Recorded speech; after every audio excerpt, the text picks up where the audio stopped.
Bezrat Hashem, Parashat Vayeshev. Alors cette parasha commence une série de parachutes qui vont parler de Yosef et ses frères. La fameuse histoire, Yosef qui va être pris par ses frères, il va être vendu. Le temps qu'il est resté en Égypte, il va devenir second du roi. Là, c'est une histoire qu'on connaît bien depuis l'école et chaque année on le répète aussi. Mais c'est sûr que chaque fois, on peut trouver quelque chose de nouveau dans la paracha. Alors, en regardant la paracha d'aujourd'hui, voilà quelque chose que je trouvais un peu, c'est nouveau pour moi et je voudrais partager avec vous. C'est la chose suivante. On voit un jeune garçon à l'époque, Yosef, il a 17 ans. La Torah dit Yosef ben Sheva Esrei Shana. Il avait 17 ans quand cette histoire se passe. Et il est plein de vie, il est plein de joie, il est en pleine jeunesse. Et la Torah dit V'hu na'ar, il est jeune. Ça veut dire qu'il s'est conduit comme un jeune, qui veut dire que chaque chose qu'il voyait, il rapportait au père. Voilà papa, qu'est-ce que mes frères ils font, voilà papa, qu'est-ce qu'ils ont fait aujourd'hui, voilà. Que la Torah appelle aussi sur une forme de lashon hara, de la médisance. Parce que il ne faut pas confondre la médisance avec un mensonge. La médisance est 100% véridique. Ça veut dire que quand on parle de la médisance qu'on appelle la lashon hara sur quelqu'un, on est en train d'apporter à 100% le fait comme il était. Et ça, c'est interdit. Pire que ça, c'est le lashon hara, le motzi shemra. Motzi shemra, ça veut dire qu'on commence déjà à ajouter des détails qui n'ont pas existé. Ça, c'est pire. Alors, ça veut dire que Yosef, c'est pas un menteur, chas v'shalom. C'est le fils de Yaakov. Et Yaakov, c'est Ish Emet. La Torah dit que Yaakov, c'est un homme de vérité à 100%.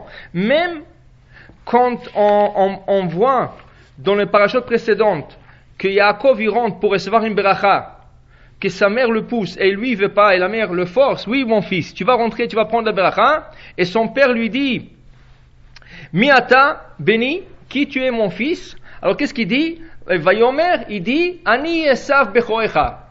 Et Rachid dit, il faut bien lire ce verset. Il n'a pas dit, je suis Esav, ton aîné. Il a dit, Ani, c'est moi. Esav est ton aîné. C'est-à-dire qu'après le Ani, il y a une virgule. C'est ça? Alors ça veut dire que même à ce stade-là, il n'a pas menti. Il a dit, qui tu es? Il dit, c'est moi. Et Esav, c'est ton aîné. Et il a fait attention tout le long de ne pas mentir. Même quand il était 20 ans dans la maison de Lavan, qui lui trichait, qui lui chaque fois changeait son contrat, même quand il voulait partir, et lui dit non, c'est pas comme ça s'est arrangé. À Seret Monim, la Torah dit 100 fois il lui a changé le contrat, il est resté intègre et il n'a jamais essayé de avoir son beau-père ou revenger de son beau-père. Il est resté Yaakov Ishemet. Et c'est sûr que ça c'est une valeur qu'il a transmise à son fils Yosef, car toute son étude qu'il a appris 14 ans dans la yeshiva de Shem Ve'ever a été transmise à Yosef, et ça c'est une des raisons qui a causé la jalousie entre les frères. Pourquoi Yaakov est en train de transmettre toute sa Torah, tout ce qu'il a appris dans sa vie, qu'à un garçon que Yosef?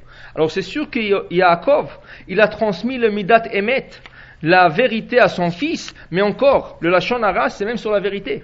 La médisance, c'est rapporter exactement le fait comme il est. Ça, c'est aussi, si on dit à quelqu'un, voilà, qu'est-ce que j'ai vu qu'il a fait, c'est déjà de la médisance, c'est déjà interdit. Et la Torah dit, V'hu na'ar.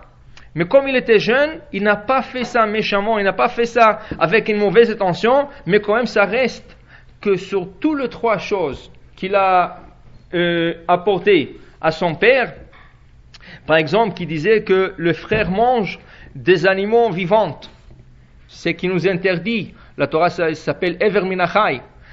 Ce qu'il a vu, c'est vrai. Mais attention, dit le Chafetz Chaim, même quand tu vois quelque chose, qui c'est qui te dit, c'est exactement qu'est-ce que tu es en train de voir. Peut-être si tu vas approfondir et regarder un peu plus profond dans l'histoire, tu vas voir que c'est pas exactement, tu es en train de le voir, mais c'est pas exactement comme tu le penses. Et dans ce cas, il s'est trompé. Pourquoi? C'est vrai, il y a deux versions, qu'est-ce qu'ils ont fait. Il y en a qui disent qu'ils mangeaient des animaux sans les égorger. Quel est le type d'animal qu'on peut manger sans égorger? C'est une vache qui est enceinte et à l'intérieur de la vache, il y a un bébé. Alors quand on égorge la vache, on n'a pas besoin d'égorger le bébé. quand on abat la vache, automatiquement ça compte aussi pour le bébé. C'est comme une femme qui veut se convertir. La femme est enceinte.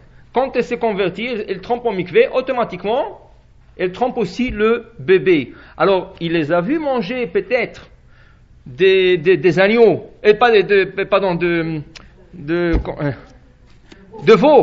veau sans égorger, mais ce veau-là, ils ont été trouvés dans une ventre d'une maman qui a été égorgée. Alors, s'il aurait approfondi un peu, il aurait compris que ils ne mangent pas des animaux sans les égorger. Ça, ou selon des autres versions, selon le Zohar, le frère possédait le livre d'Avraham Avinu, qui s'appelait le livre de la création, qu'on appelle Sefer Yetzira. Et à travers ce livre, on pouvait créer des êtres humains ou des animaux. Et ils ont créé des animaux avec ces êtres humains. Ces animaux-là qui sont créés par le Sefer Yetzira, le livre de la création, n'ont pas besoin d'être égorgés. Elles ne sont même pas considérées comme de la viande. Ça veut dire que quelqu'un peut manger cet animal avec du lait ensemble. Tu peux manger le lait avec la viande. Ça, c'est une des réponses. Comment ça se fait? Comment? Oui, c'est pas un clonage, c'est une création. C'est une création. Ça veut dire que à travers des versets de la Torah, ils arrivent à créer un animal ou un homme. Il y a une différence. C'est pas tout à fait l'homme qui est créé. Par exemple, vous connaissez peut-être l'histoire du Maharal de Prague qui a créé le golem.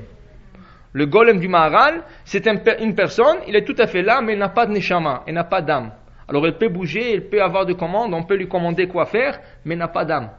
Alors la même chose, un animal qui est créé de telle forme, elle n'est pas considérée comme de la viande. Et on peut la manger avec du lait. Et c'est comme ça qu'Abraham Avinu a servi aux anges. La Torah nous dit qu'il a servi du beurre avec le veau. Mais Abraham qui a accompli toute la Torah, comment ça fait qu'il l'a fait? Parce que c'était pas un vrai veau. C'est un veau qui a été créé par le Sefer Yetzira. Alors voilà. Qu'est-ce qui est reproché à Yosef? S'il aurait investigué un peu plus, il aurait trouvé que c'est pas exactement qu'est-ce qu'il est en train de voir. Il a rapporté la vérité, mais voilà, dit le Chafetz Chaim, si tu vas un peu plus profond dans la chose, peut-être tu trouveras ce qu'on appelle kafsrout, le bénéfice du doute.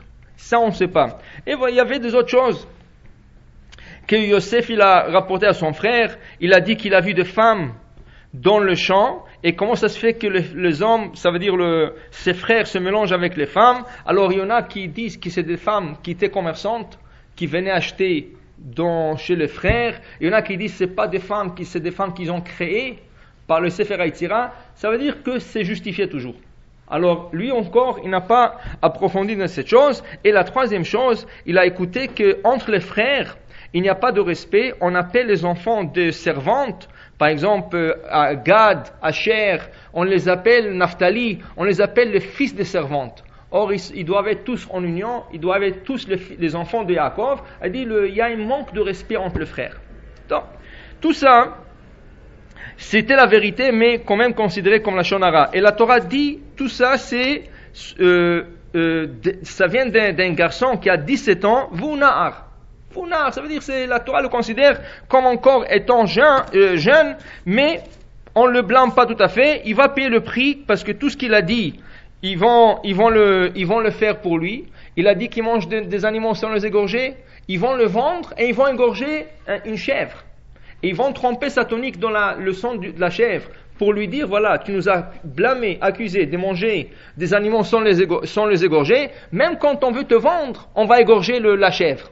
Alors ils ont trompé la tunique dans le sang. Il les a blâmés de voir des femmes ou dans le champ, et voilà qu'est-ce qui arrive, la femme de Potiphar s'attaque à lui. Il les a blâmés de se traiter comme des esclaves entre eux, alors il a été vendu comme esclave. Il va payer le prix. Mais il se reste que si on regarde maintenant son histoire, l'histoire de Yosef, un garçon de 17 ans, le garçon le plus favori de son père, toute la Torah de son père, il lui est transmis, il lui manque rien. Même son père le favorise en point de vue financier. Il a acheté à tout le monde des tuniques, et à lui, il a acheté une tunique avec des rayures. Ça veut dire qu'il a investi plus dans son fils. Qu'est-ce qui lui arrive à l'âge de 17 ans à ce garçon? Voilà, il est pris de sa famille par ses propres frères. Il est en train de pleurer, rien ne l'aide, et il est vendu en Égypte. Il est descendu en Égypte. Là-bas, il va être vendu. Et il se trouve maltraité dans la maison d'un homme qui s'appelle Potiphar. C'est le maître boucher ou le maître bourreau. C'est une question, qu'est-ce qu'il était exact? Sarah Tabachim. En hébreu, Tabachim peut être un boucher, mais Tabach aussi peut être un bourreau.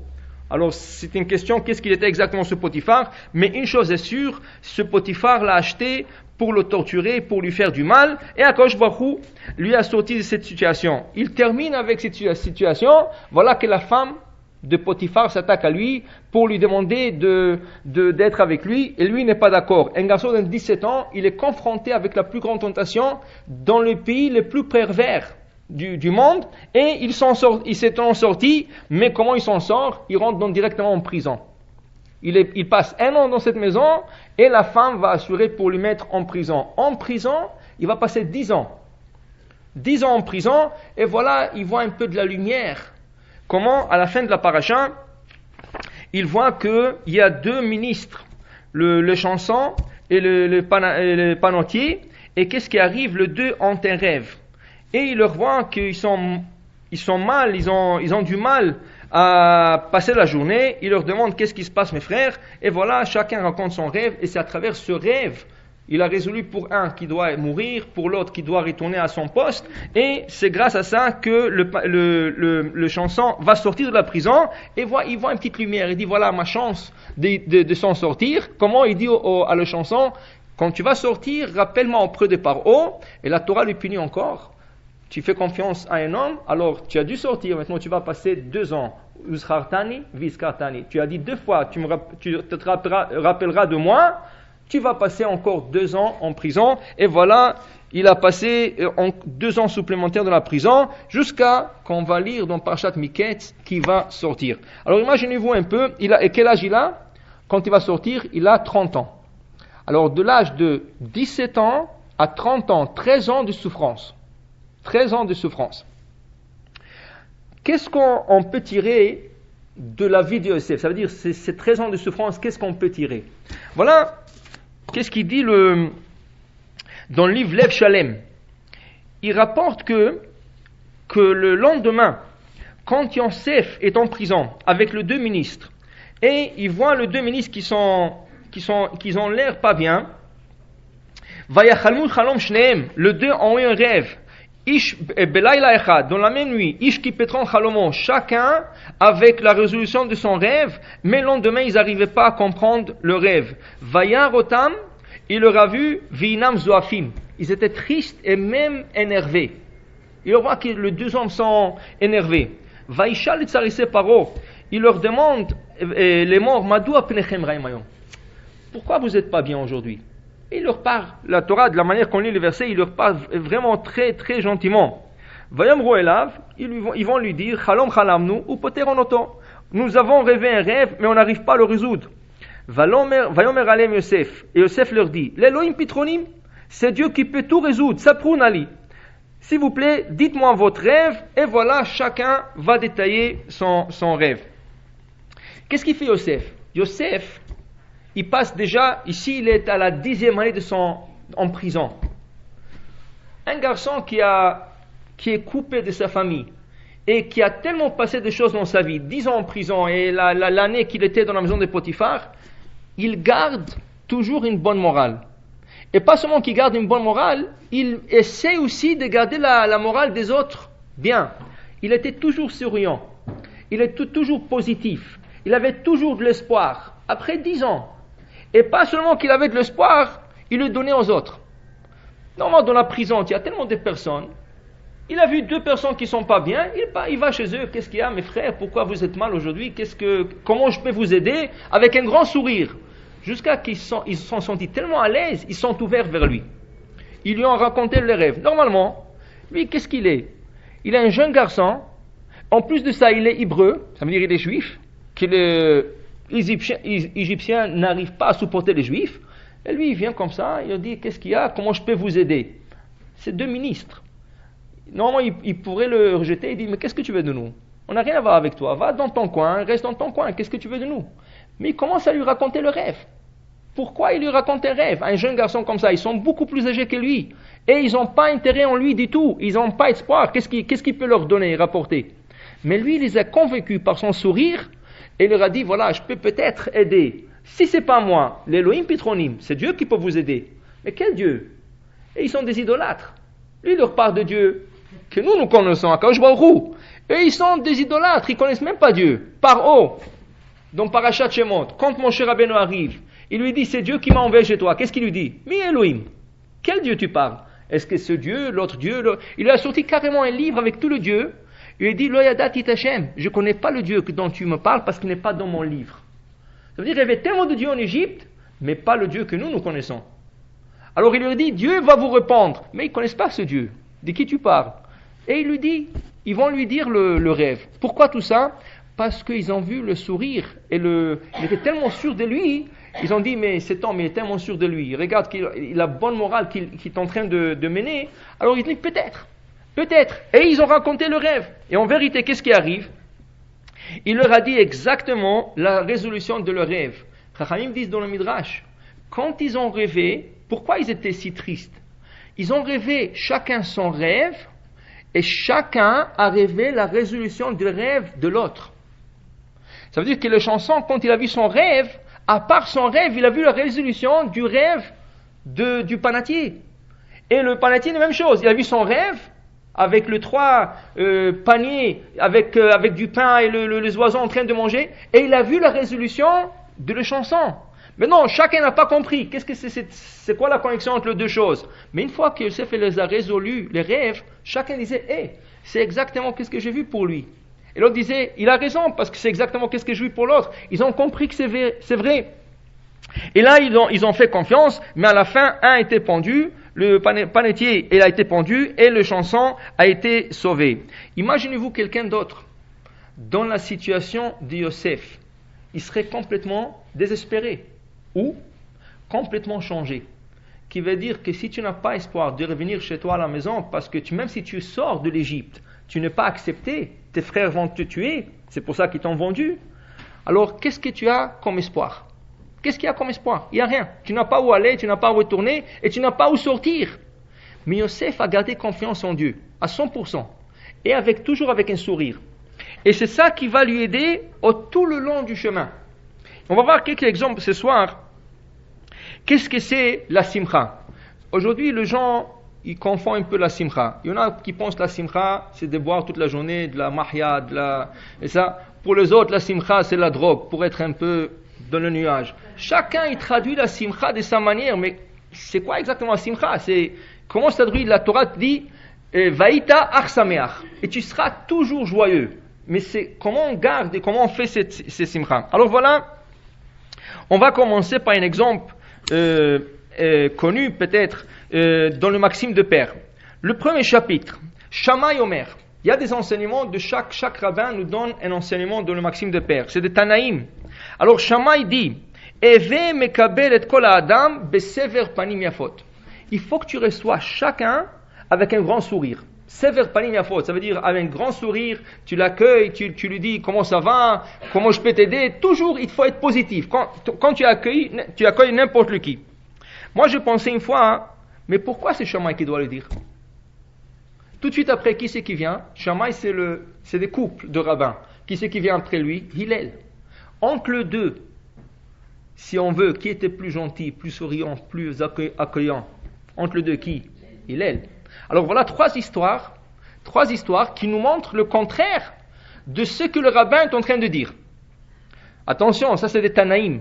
Et quand ils disent quelque chose, ça veut dire qu'ils l'ont pas seulement dit, ils l'ont pratiqué aussi. Ils l'ont enseigné et ils l'ont fait plusieurs fois. Alors regardez trois histoires qui se passent avec Shammai. La première histoire, dit la Gemara, c'est dans Masechet Shabbat.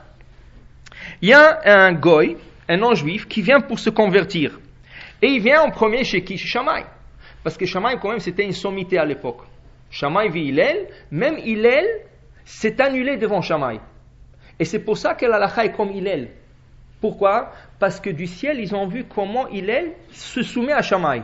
Et quand, dans la maison d'études, Beth Hillel, dans la maison d'études d'Hillel, ils ont étudié, il leur a dit toujours, qu'est-ce qu'il dit Shammai? D'abord, dites-moi qu'est-ce qu'il lui dit, après je vous dirai qu'est-ce que moi je dis, mais d'abord qu'est-ce qu'il dit lui? Et à cause de sa anava, de sa humilité et son effacement devant Shammai, c'est pour ça que l'halakha à la fin a été donné comme Beth Hillel, comme Hillel plutôt.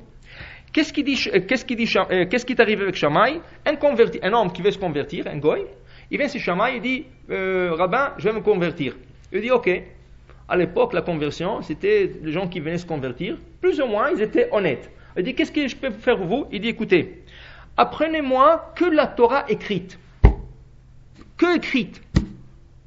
Il dit, mais est-ce que tu sais que nous avons 2 Torahs? Écrite et orale, oui, je sais bien, mais je ne vais pas la orale. Moi, je vais rien que le Chumash. Vous m'apprenez qu'est-ce qui est écrit dans la Torah, c'est point. Qu'est-ce qu'il fait Shammai? Il dit, ou tu sors ou je te frappe. Tu as le choix? Alors, il n'y avait pas le choix que de sortir. C'est ça? La Gemara dit, qu'est-ce qu'il a fait? Bon, il veut se convertir. Alors, il est parti voir Hillel. Il lui dit la même chose. Rabbin, convertissez-moi. Je veux savoir que la Torah écrite. Baruch haba. Comment tu t'appelles? Oui, bien sûr, asseyez-vous, je vais vous aider, je vais vous donner des cours, pas de problème. Le premier cours commence aujourd'hui. Le premier cours aujourd'hui. Elle dit oui, il est extraordinaire ce professeur. Il dit, c'est quoi le cours aujourd'hui? Écoute, tu sais pas lire, alors comment je vais t'apprendre la Chumash? Il faut que je t'apprends. D'abord Aleph Bet. On va apprendre Aleph Bet, et après, petit à petit, le voyelle, le point, et tu vas commencer à lire, et là on va commencer. Il lui dit, vous êtes extraordinaire, rabbin. Top. Le premier jour, il y a appris Aleph, Bet, Gimel, Dalet, He, Vav, ça jusqu'à la fin. Et il avait une bonne mémoire, il a tout appris. Le lendemain, il vient, qu'est-ce qu'on apprend aujourd'hui, rabbin? On apprend le Aleph, Bet. Mais j'ai appris hier, non, aujourd'hui c'est quelque chose d'autre. Il dit quoi? Il dit voilà l'ordre. Taf, Shin, Resh, Kouf, Tzadik. Il dit, mais est-ce qu'on n'a pas appris Aleph, Bet, Gimel, à l'autre, un autre ordre? Il dit non, aujourd'hui j'ai envie d'étudier comme ça. Il dit, que ça veut dire ça? Vous étudiez comme vous voulez? Il dit voilà, toi tu veux apprendre que la Torah écrite, mais tu sais que dans la Torah écrite, tu peux avoir tellement des explications comme tu veux. Alors qui c'est qui te dit que c'est la vraie? Il dit donnez-moi un exemple. Voilà. Il ne faut pas mélanger le lait et la viande. Oui. L'otevachel gdi, bachalev imo. Il ne faut pas cuire le veau dans le lait de sa maman. Dans la Torah, il n'y a pas de point. Alors, regardez, on peut dire, l'otevachel gdi, tu ne vas pas cuisiner le veau, bechelev, dans la graisse de sa mère.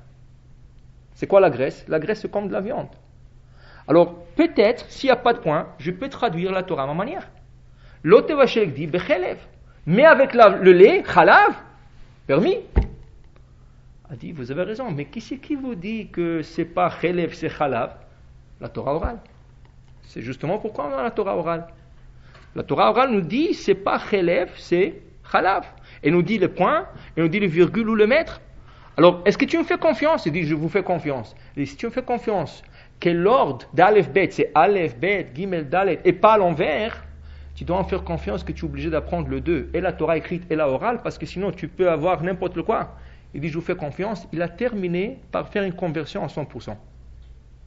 Il s'est converti à 100%, ça veut dire qu'il a pris sur lui d'apprendre le 2, il est devenu un vrai converti. Deuxième incident, ça veut dire un deuxième cas, un autre converti, il vient chez Shammai, il dit, rabbin, je vais me convertir. Il dit, pas de problème, c'est quoi, comment je commence? Il dit, non, mais j'ai une condition. Il dit, toi tu as des conditions pour se convertir, c'est quoi ta condition? Vous m'apprenez la Torah quand je suis debout sur un pied. En d'autres mots, il ne voulait pas dire physiquement se mettre sur un pied. Apprenez-moi toute la Torah sur un principe. Au lieu de 613 principes, je vais avoir un principe. La Gemara dit, il avait la règle, Shammai, il faisait la construction. Alors il avait le bâton du niveau devant lui. Il dit, ou vous sortez tout de suite, ou je vous frappe. Alors tout de suite, l'autre, il ne voulait pas se faire frapper. Il est sorti. Qui va voir? Il va voir Hillel. Il lui pose une question. Je vais me convertir sur un pied. Il dit, bien sûr, mon fils, viens, assis-toi. Assis-toi. Il dit, je te donne un principe. Et là, après ça, je te donne le certificat de conversion. Il dit, c'est quoi le principe? Il dit, ce que tu n'aimes pas qu'on te fasse, ne fais pas aux autres. Si tu appliques ça à 100%, tu es converti à 100%. Là-bas, il y a une question. Pourquoi il lui a dit ce principe? En vérité, est-ce que c'est un principe qu'Hillel a inventé? Non. Ça, c'est un principe déjà de Rabbi Akiva. Qu'est-ce qu'il disait Rabbi Akiva? Ve'afta l'eracha kamocha.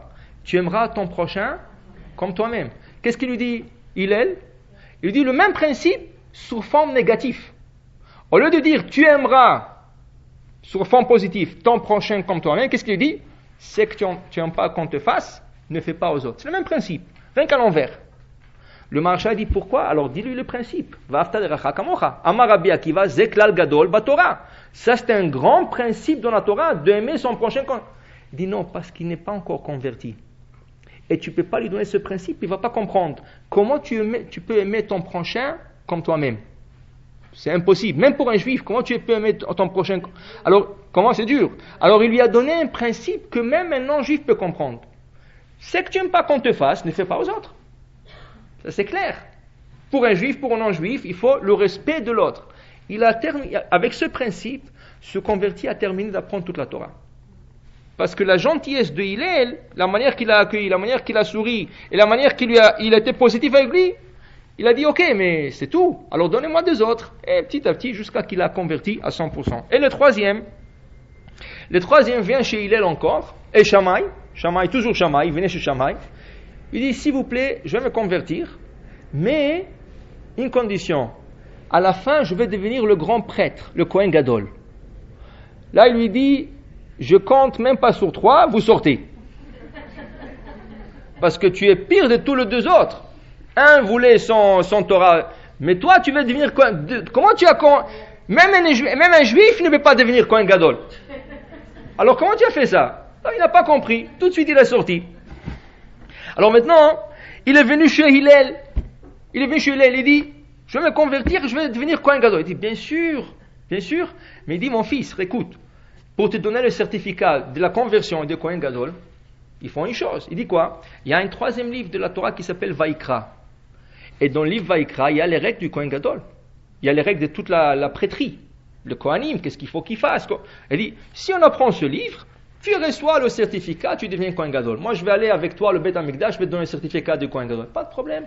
Il dit, alors je commence. Oui, on commence. Ils ont commencé à étudier. Ils ont étudié. Au milieu de l'étude, ils arrivent à un passage. C'est écrit dans la Torah. Ve'azar akarev yumat. L'étranger qui s'approchera au temple, il doit mourir. Alors il dit, c'est qui ce étranger-là? De qui la Torah parle? Il dit, tu sais qui la Torah parle? De David Amelech. Si David Amelech, il rentre dans le Beth Amikdash, là où il n'a pas le droit de rentrer, parce qu'il y a une ligne dans le Beth Amikdash, qu'un Israélite n'a pas le droit de dépasser cette ligne. Même le roi d'Israël, s'il dépasse cette ligne, Chayav Mita.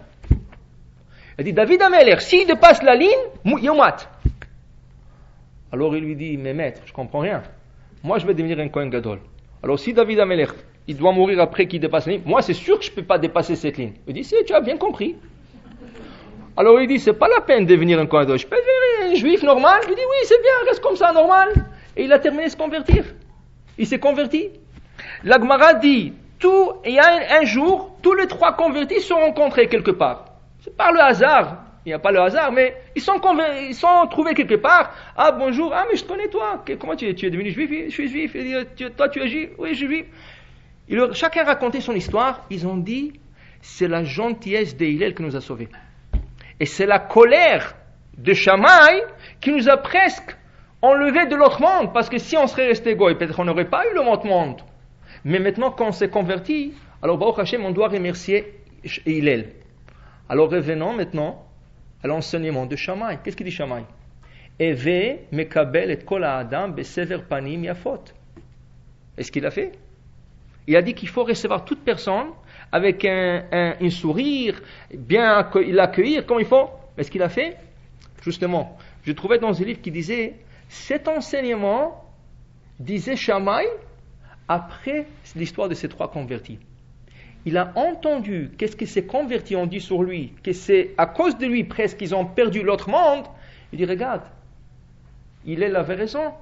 Il avait un sourire, il savait comment tirer, il savait comment les emmener, jusqu'à qu'il les a convertis. Et c'est des vraies conversions. Alors, j'allais perdre 3 juifs. Alors, il a dit, de là, il a conclu une chose. Toujours, il faut être souriant, comme il est. Et quand il a dit après, il a pratiqué aussi. Il était dur. Mais après, il a compris que ce n'est pas toujours la manière de dur. Regardez, beaucoup de Marocains, qu'est-ce qu'ils se rappellent du Maroc?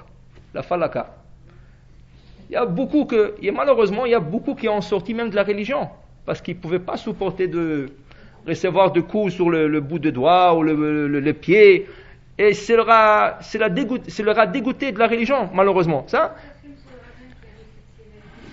Parce que des fois, le roi Salomon il dit, celui qui n'est pas sévère avec son fils, c'est comme s'il avait haï. Pourquoi? Parce qu'avec les enfants, des fois, pas toujours, il y a une limite. Il faut être sévère. Parce qu'il faut que l'enfant comprenne qu'il y a des limites. Sinon, il va se permettre de tout faire. Mais des fois, vous savez, il y a des gens qui abusent. Alors peut-être, je ne connais pas, j'étais pas à l'époque, je vous savoir. Alors peut-être il y avait de l'abus, mais de l'autre côté, il faut, peut-être avec la chaleur qu'il faisait au Maroc, peut-être les enfants, ils jouaient trop. Alors on ne peut pas juger qui c'est qui avait raison, le professeur ou les enfants, mais le résultat est là. Il y a beaucoup qui, malheureusement, ont été repoussés et ils sont sortis de la religion. Mais, Baruch Hashem, leurs enfants, et peut-être eux-mêmes, sont en train de revenir. Une histoire plus actuelle pour nous, une histoire que, après que j'ai cherché, j'ai vu que cette histoire se passe à Montréal. C'est une histoire qui s'est passée ici, en ville. Dans un d'usine de viande qui est en train de distribuer beaucoup de viande, il y avait un juif qui travaillait dans l'usine. Il y avait beaucoup de non-juifs et il y avait un juif qui travaillait. Il y avait comme de grands frigos où ils avaient de la viande après l'abattage et qui distribuaient à beaucoup de compagnies, de boucheries, ça allait à partout. Et voilà que ce juif qui travaillait là-bas, quand il rentrait, il avait sa carte, il passait sa carte. Quand il rentrait le matin, il y avait un gardien qui était juste là, il assurait chaque matin dire bonjour à ce non-juif. Comment ça va mon frère, comment ça va vos enfants, votre femme, comme ça 2 secondes, 3 secondes, et avec un grand sourire. Et le soir, quand il quittait, la même chose. Bonsoir, et passez une bonne nuit, et dormez bien, mangez bien, tout ça. Il disait n'importe quoi, pour 2 secondes, et il quittait. Mais chaque jour, il ne ratait pas une fois pour lui dire bonjour et bonsoir. Mais non, ce gardien-là, qui était depuis le matin jusqu'au soir, 1 heure plus tard, après que tout le monde quittait, il y avait un autre gardien qui faisait la garde de nuit. Alors il changeait. Un jour, il vient pour changer, et l'autre il lui dit, tout va bien aujourd'hui, tout va bien. Il dit, mais il y a une chose bizarre. Il dit quoi? Il dit, écoute, il y a un juif qui travaille ici. Chaque matin, il me dit bonjour, chaque soir, il me dit bonsoir. Ce matin, il est rentré, il m'a dit bonjour, mais il n'est pas sorti, il ne m'a pas dit bonsoir. Mais je le trouve bizarre. Parce que comment il est parti sans me dire bonsoir? Il ne rate pas me dire bonsoir. Il dit, est-ce que tu es sûr qu'il est sorti? Il dit, la vérité, je ne sais pas. Peut-être qu'il est sorti, je n'ai pas fait attention, mais c'est bizarre parce que lui, il venait toujours vers moi. Il dit, écoute, on va rentrer, on va chercher. Ils sont rentrés, ils ont commencé à chercher dans le grand frigo, ils ont trouvé dans un frigo qui était fermé, le juif était bloqué là-bas. C'est tellement des grands frigos, même s'il tape, il crie. Maintenant, s'il serait passé la nuit, s'il aurait passé la nuit là-bas, le lendemain il serait mort. Parce qu'il fait tellement froid. Alors il lui dit, tu sais qu'est-ce qui t'a sauvé? Bonjour, bonsoir, ta gentillesse, exactement. Le fait qu'il était avec qui? Avec même un non-juif. Même un non-juif. Alors c'est intéressant, le Rav Ovadia Yosef il dit, en reprenant les paroles de Shammai, Veve mekabel et sever kol adam besever panim yafot. Il faut accueillir toute personne besever panim yafot avec une visage souriante. Dit le Rav Yosef à Adam, quand on dit l'homme avec l'article, alors il dit le kol adam, il dit même un goy, même un non-juif. Quand on dit il faut être souriant, il faut être accueillant, il faut être positif, pas seulement vers ton frère juif, même vers un non-juif. Alors voilà, cet homme-là qui disait rien qu'un bonjour, un bonsoir, ça lui a sauvé sa vie. Ça lui a sauvé sa vie. Moi, je travaille dans un lieu québécois et je dis toujours bonjour. Je suis une coiffeuse pour beaucoup de Québécois, 300 Québécois dans l'usine. Toujours dit ma petite juive, tu es une bonne petite juive. Ah ouais. Alors ça veut dire vous êtes très gentil avec eux. Ils disent qu'il y avait un Rav qui s'appelait le Rav Chaim Friedlander. Le Rav Chaim Friedlander, c'était un grand Rav, il disait beaucoup de cours, surtout de cours de Moussar. Il disait que même quand il parlait au téléphone, il souriait. C'est-à-dire qu'il parlait à une personne et il souriait. Une fois, un élève lui a dit, mais Rav, pourquoi tu souris? Il ne peut pas te voir de l'autre côté. Il dit non, un sourire, on peut voir même à travers le téléphone. Alors il disait que même si la personne ne te voit pas, c'est la manière d'être positif. C'est une manière d'être positif. Maintenant, aujourd'hui, et c'est tout ça qu'on est en train de dire, c'est l'histoire de Yosef. Yosef était 13 ans en souffrance, ça veut dire dans un cas normal de désespérance, mais il gardait toujours un bon moral, toujours il gardait un sourire, toujours. Il était maltraité par Potiphar, il gardait un sourire. Il était maltraité par la femme, il gardait un sourire. Il était maltraité 10 ans en prison, il gardait un sourire. 2 ans supplémentaires, il gardait un sourire. Et même quand il est présenté devant Paro, il garde la confiance et le sourire, il dit « Bezrat Hashem, je vais vous résoudre vos rêves ». Mais malheureusement aujourd'hui, nous voyons que les gens ne sont pas vraiment naturellement joyeux. Il faut chercher de manière comment se rendre joyeux. Alors c'est ou la boisson, ou toutes sortes de manières, des fois interdites, des fois permises, des fois toutes sortes de choses, des fois des bêtises. Les personnes essaient de s'animer, on dirait qu'il leur manque quelque chose. Mais c'est quoi le manque de personnes? Alors on peut le traduire, selon certains livres, sur un manque de confiance. Dans un des livres, il dit, il y avait Maaseh Bechassid Echad, il y avait un homme pieux, et il a reçu un coup sur son pied. Et il commençait il boitait un peu. Son ami le voit et dit, j'ai de la peine pour vous que tu as reçu un coup comme ça et tu n'arrives pas à marcher. Il dit, pourquoi? Moi je suis très content. Il dit, de quoi est-ce qu'il y a à être content de tu as reçu un coup? Il dit, imagine-toi, c'est Akadosh Baruch Hu qui me l'a envoyé. Imagine-toi s'il aurait m'envoyé dans la figure. Alors il faut que je remercie Akadosh Baruch Hu. Ça veut dire que même dans le mal, il faut voir le positif. C'est là qu'on peut être joyeux. Alors c'est Maaseh Bechassid Echad. Une autre chose, il rapporte là-bas, Maaseh Bemelech, un roi. Il a construit un beau jardin, il a placé des roses de toutes sortes de couleurs, il a placé des arbres fruitiers, toutes sortes de choses. C'était un grand jardin, rien qu'en passant, les gens profiteraient de l'odeur qui dégageait ce jardin. Le roi a décidé un jour de mettre une grande pancarte. Tout celui qui n'a pas de soucis dans sa vie, il est très joyeux de lui-même, il peut rentrer chez moi et je lui donne tout ce jardin gratuitement. Je lui offre comme cadeau ce jardin. Mais il faut que ce soit un homme qui est bien dans sa peau. Ça veut dire qu'il est content de ce qu'il a et il est vraiment joyeux en lui-même. Qui c'est qui a pu dire ça? Personne. Un jour, il y a un riche, un homme très riche qui passe et il sent l'odeur, il voit la pancarte, mais il dit, mais ça parle à moi. Il rentre, c'est Sa Majesté, il dit, Sa Majesté, c'est vrai que tout ce que vous dites, vous êtes obligé de le faire. Il dit, oui. Il dit, alors c'est écrit que l'homme qui est joyeux, qui est toujours content, qui a toujours un sourire, c'est à lui le jardin. Il dit, oui. Alors, de qui vous parlez? Il dit, je parle de moi-même. Il dit, pourquoi? Il dit, regardez, moi, il ne me manque rien. J'ai des bons enfants, j'ai une bonne femme, j'ai beaucoup d'argent, j'ai un grand commerce, j'ai. Alors, le roi dit, justement, ce jardin n'est pas pour vous. Il dit, pourquoi? Il dit, si tu as tout ce que tu es en train de me décrire, est-ce qu'il te manque encore un jardin? Ça veut dire qu'il te manque. C'est lui qui lui manque quelque chose. Il n'est pas joyeux.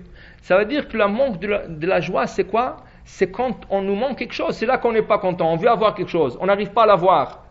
Alors, on commence à se faire des soucis. On commence à faire des plans. Et là, tu perds la joie. Il raconte dans le Midrash. Dans le Midrash, il est écrit à propos d'un roi que son fils est tombé malade. Mais c'est quoi la maladie? La tristesse. Dépression. Aujourd'hui, ils appellent ça la dépression. Alors, il est devenu dépressif. Le roi il a tout essayé. Tout. Rien à faire. Il n'arrive pas à remonter la morale de son fils. À la fin, un grand professeur lui a dit, écoutez, Sa Majesté, si vous allez trouver un homme qui est saméar, qui est vraiment joyeux, et cet homme va passer sa chemise à votre fils, il va la porter, vous pouvez être sûr que votre fils va sortir de sa dépression. Tout de suite, le roi, il lance une annonce, tout celui qui est joyeux et qui n'a pas de soucis et qui est vraiment, il a une grande joie dans sa vie, je suis prêt à acheter sa chemise à n'importe quel prix. N'importe quel prix au monde, je suis prêt à l'acheter. Alors, personne n'est venu. Les serviteurs cherchaient, rien à faire. Un jour, quelques serviteurs du roi, ils étaient dans la campagne. Et ils ont vu un berger en train de faire des cabrioles, chanter, jouer la flûte, en train de caresser le brebis. Il était tellement joyeux, il chantait. Mais attends, mais c'est exactement qu'est-ce qu'il cherche Sa Majesté. Tout de suite, on l'a attrapé, il dit, tu viens avec nous. Il dit, non. Il dit, non, tu viens avec nous, c'est pour quelque chose de bon. Il n'a rien compris, il n'avait pas le choix non plus. Il l'a emmené devant Sa Majesté. Il lui a dit, j'ai écouté sur vous, vous êtes un homme joyeux. Il dit, oui, Baruch Hashem, il ne me manque rien. Et je suis bien, et Baruch Hashem. Il dit, écoutez, je vais acheter votre chemise. Et je vous paye n'importe quel prix. Il dit, non, je ne peux pas vous la vendre. Il dit, pourquoi? Il dit, écoutez, je n'ai pas de chemise. Si j'aurais une chemise, là, je m'aurais soucié, il s'est sali, il faut la dégraisser, il s'est déchiré, il faut la changer. Il dit, je décide de regarder, moi, je n'ai pas de chemise. Je suis bien comme ça, comme je suis. Ça veut dire que le souci vient d'où? Comme ils disent le Maxime et Père, Marben et Chassim, Marbe Dagot. Plus que de biens matériels que tu cherches à augmenter, plus de soucis que tu vas avoir. Alors, qui c'est qui est vraiment joyeux? C'est qu'ils ont moins de biens matériels. Mais il faut savoir, mais on est là, les gens ils sont là pour matériel. On le voit la paracha précédente, Yaakov. Yaakov, quand il arrive chez son frère Esav, qu'est-ce qu'il lui dit? Mi ele lach. Dis-moi mon frère, toi tu m'as dit que tu es toujours dans la Torah, tu es toujours dans le mitzvot. Comment ça se fait que tu as 4 femmes? Tu as à l'époque, il avait 11 enfants. Tu as avadim, tu as des esclaves, shfachot, des servantes, tu as des troupeaux de chameaux, de chamelles, de taureaux. Il dit, mi el elach. Tu m'as dit que tu es joyeux? Il dit oui. Mais qui c'est qui te dit que c'est pas pour servir Akadosh Baruch Hu? Ça veut dire que ça dépend aussi, le matériel, dans quel but tu le prends. Est-ce que c'est pour servir Akadosh Baruch Hu? Ou rien que pour le but d'avoir le plaisir de ce monde et avoir ce matériel? Et c'est ça qui va faire la différence dans la joie de la personne. Maintenant, ils disent, ils ont trouvé que le mot Ashir, la Gemara dit, Ezeo Ashir, comment on peut définir un homme riche? Asameach bechelko. C'est pas la quantité, c'est la qualité. Ashir. Ils disent Ashir, le mot riche, si on le prend en hébreu, Ain, Shin, Yud, Resh. Ain, c'est Enaim. Tu as des yeux pour voir. Baruch Hashem. Shinaim, Shin, c'est Shinaim. Tu as des dents pour manger et mâcher ton nourriture. Yud, Yadaim. Tu as des mains pour travailler. Resh, Raglaim. Tu as des pieds pour marcher. Tu es le plus grand riche au monde. Tu es le plus grand riche au monde. Tu peux dire ça à des gens, ils vont te dire, ouais, ça va. Mais on peut aujourd'hui apporter une preuve concrète. C'est exactement ce que ça veut dire.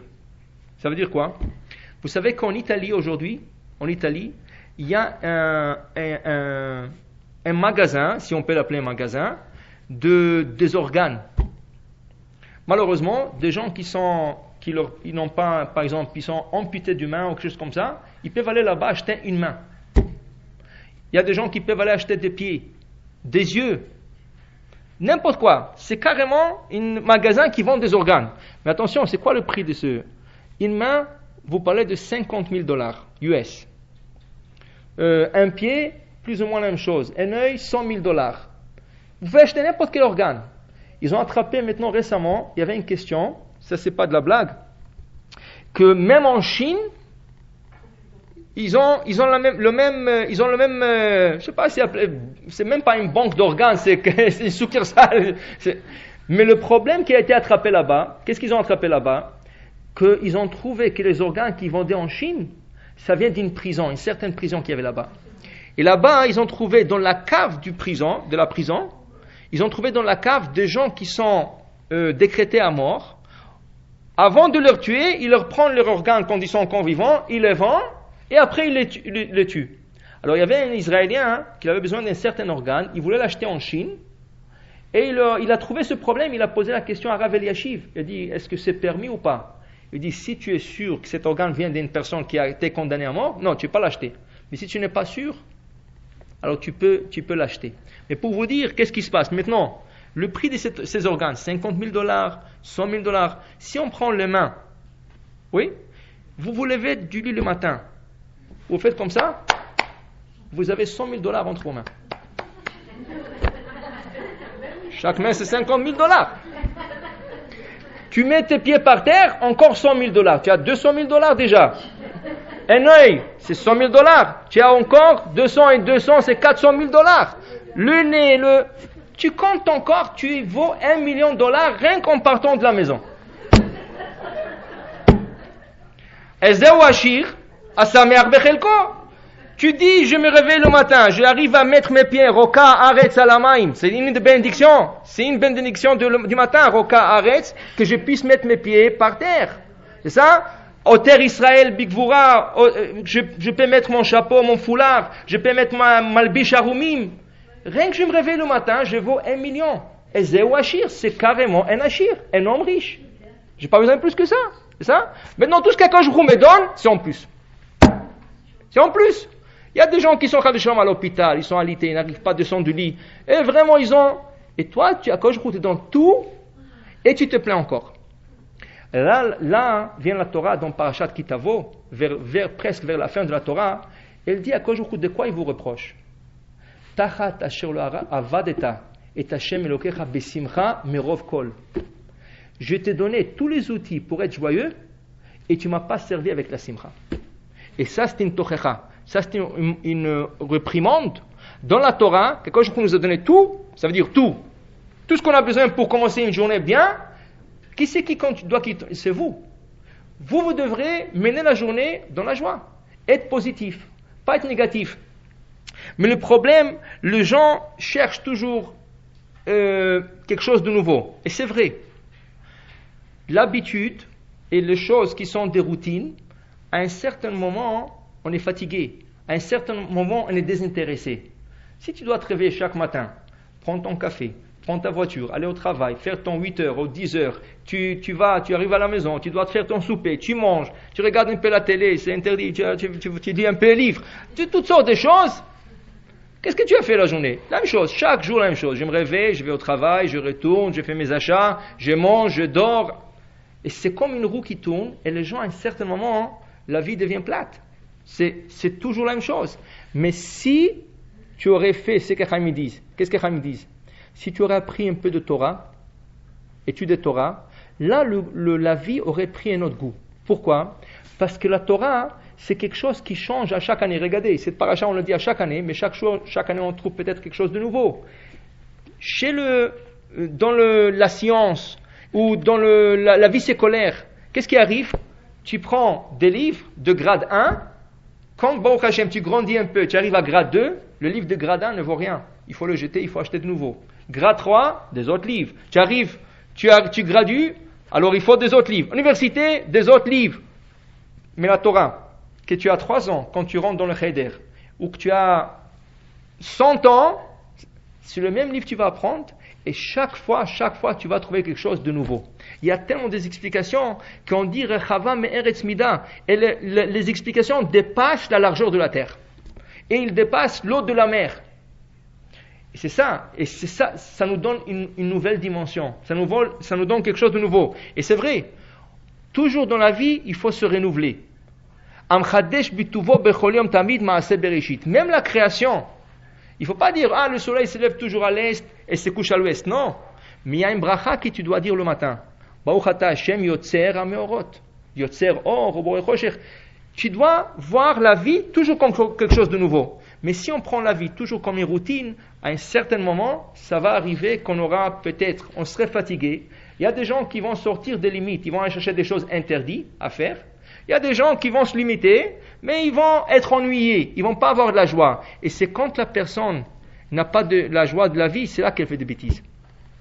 Regardez, une des lois qu'Akadosh Baruch Hu nous a donné dans le vie de la couple, c'est l'anida, la pureté familiale. C'est quoi la pureté familiale? Chachamim, une des choses qu'ils ont vues, si un homme, il voit la même femme 360 jours de l'année, à un certain moment, il est fatigué. Et il dit, mais c'est la même femme que je vois. Mais si la femme que tu connais, 2 semaines, elle est interdite, 2 semaines après, elle est permise, alors, le 2 semaines quand tu as retiré ta femme, ça te fait réfléchir. Et le 2 semaines après, c'est comme un nouveau mariage qui se passe. Alors, Akadosh Baruch Hu a assuré que le taux de divorce baisse chez les juifs. Pourquoi? Parce qu'il y a cette séparation. Mais les autres, le gens laïcs, le non-juif, c'est toujours la même femme. À un certain moment, il va y avoir un changement. Comme Chaz Shalom, ça peut être le contraire. Une femme peut chercher un changement chez l'homme. Mais qu'est-ce qui cause? Parce que c'est toujours la même chose. L'homme, il veut toujours de la nouveauté. C'est pour ça aussi qu'Akadosh Baruch Hu va nous donner une bracha spéciale pour tout ce qui est neuf. Il va nous donner même une mitzvah de chercher de tout ce qui est un fruit nouveau qui sort sur le marché. La Gemara dit, tout celui qui a vu un fruit nouveau dans le marché, il n'a pas acheté, atid liten et adin. Il va donner un compte rendu à Akadosh Baruch Hu. Tu es passé dans le marché de fruits et tu as vu un nouveau fruit et tu ne l'as pas acheté. Tu as dit il est cher ou... Après 120 ans, Akadosh Baruch Hu va te réclamer. Mais quand tu as passé, pourquoi tu n'as pas acheté ces fruits? Akadosh Baruch Hu, tu m'obliges maintenant à acheter de nouveaux fruits. vais acheter ce nouveau fruit. Peut-être je l'aime pas, je sais pas. C'est ça, pourquoi? C'est ça, peut-être pourquoi je vais l'acheter. La raison, parce que quand je veut que vous faites la bracha. Casser la routine. Et dire, maintenant, je viens de commencer quelque chose de nouveau. Je te remercie d'arriver à ce moment. C'est sûr, si vraiment vous n'aimez pas le fruit, vous n'allez pas l'acheter. Mais si c'est un fruit, il est intéressant, quand je le vois, je le mange. Alors tu as l'obligation. La Gemara dit qu'il y avait un rabbin, il était très pauvre. Mais toute l'année, il ramassait des sous pour acheter de nouveaux fruits.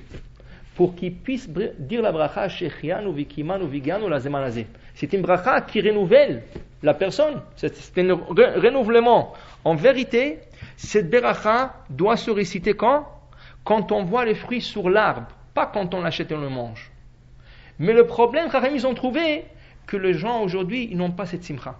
Ils n'ont pas cette joie de voir un fruit et de faire la bracha à Kosh Baruch Hu. C'est comme ce rabbin, il est en un admor. Il était en train de... Vous savez que le chassidim, ils aiment beaucoup la pomme.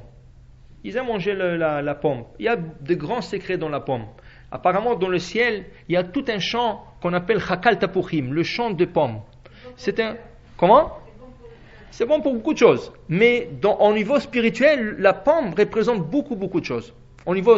Et le rabbi, si vous êtes chez le chassidim, d'abord aux enfants, quand ils arrivent au milieu de la journée, ils donnent toujours des pommes. Le rabbi est en train de d'éplucher une pomme et donner toujours des morceaux de pommes.